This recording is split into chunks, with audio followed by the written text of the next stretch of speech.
right here. That's the eye wall, the strongest part of the storm where the maximum winds are going to be found. Dave, the wind is kind of come in bursts tonight here in Abingdon. We are at Veterans Memorial Park, just off the interstate, where the winds have been kind of whipping these flags around throughout the evening. That to a very active season, 2005. I know 2017 seemed active, and it has been, don't get me wrong, but 2005 certainly the benchmark. Oh, here's the track of the storm as it moves off to the north and east. Walter Creek School, right around 6 o'clock here, Hungry Mother State Park, 6:15.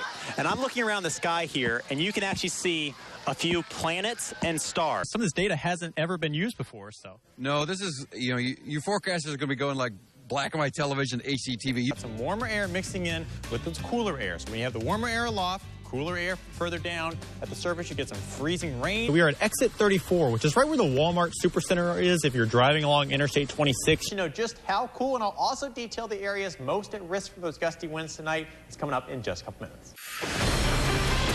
The Storm Track 5 weather team, alerting you to severe weather danger.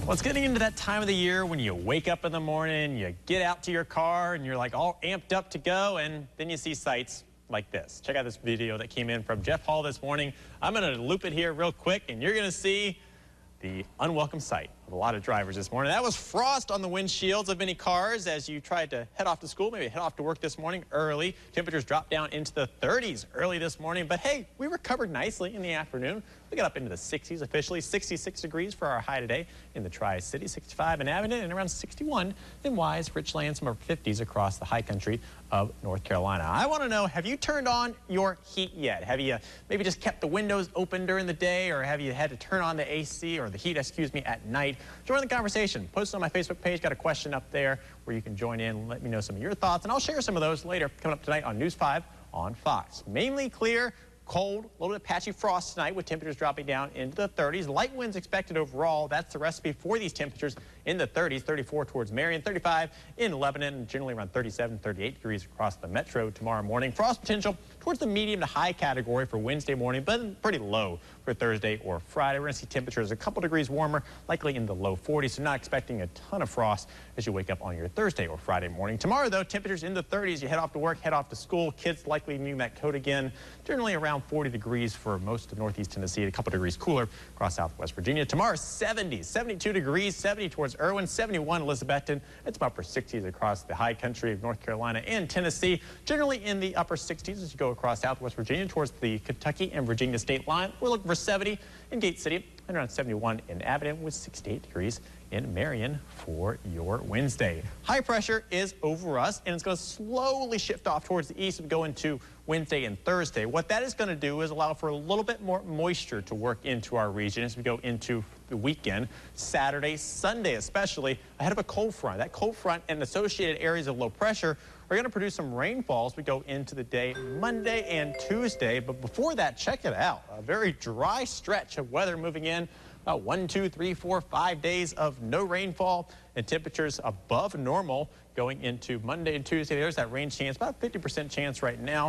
We could bump that up a little bit. Some of the data I was looking at today, and we'll get new data here before the 11 o'clock news tonight, showing the potential for some heavy rainfall from this system. So we'll keep an eye on that. Fingers crossed we get some heavy rainfall as well. We're still a little bit below, and of course getting into the months of November and late October, typically some of our driest times of the year. So always welcome sights whenever we get some rain. I must say that frost looked more like snow. It does, and it feels like snow too when it's cold enough outside.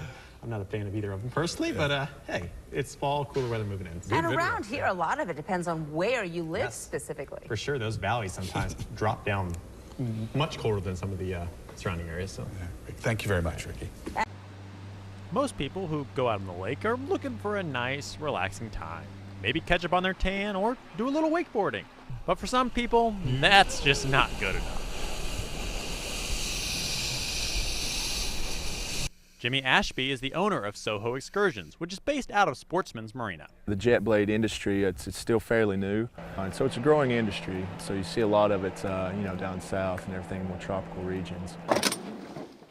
The ride is accomplished by combining a jet ski with the jet blade. You change a piece of the jet ski on the back of the jet ski out, and you can't steer the jet ski, but you hook this tube that hooks from the back of the jet ski and shoots all the water from the tube onto this hose. You just run the hose up to the nose of the jet ski. And so all that propulsion is going through the tube and through the hose. And the rider, they have on the boots, and it just shoots out the bottom of the boots. Jimmy says he's had people from all ages come and try it out. I've had a kid that was 14 years old that was really good at wakeboarding. He picked it up in no time. It was actually pretty cool. And then I've had some older people, you know, up in their 40s and 50s that's gotten the hang of it. And so a lot of it's balance. Balance that Olivia Bailey and I apparently didn't have too much of at the start. It certainly took a while to get used to controlling yourself several feet above the lake. Here's example A. Oh gosh. And B. And finally, C. After a while, though, it got easier, and towards the end, we were able to stay out of the water for a decent amount of time for a beginner. You control where you go by moving your feet, angling them down or up to move around. The controller of the jet ski determines your height above the lake. Soho Excursions is now only open Friday through Sunday as the summer winds down. For more information, check them out on Facebook at Soho Excursions. On a weekend drive on South Holston Lake, meteorologist Ricky Matthews, News 5, WCYB.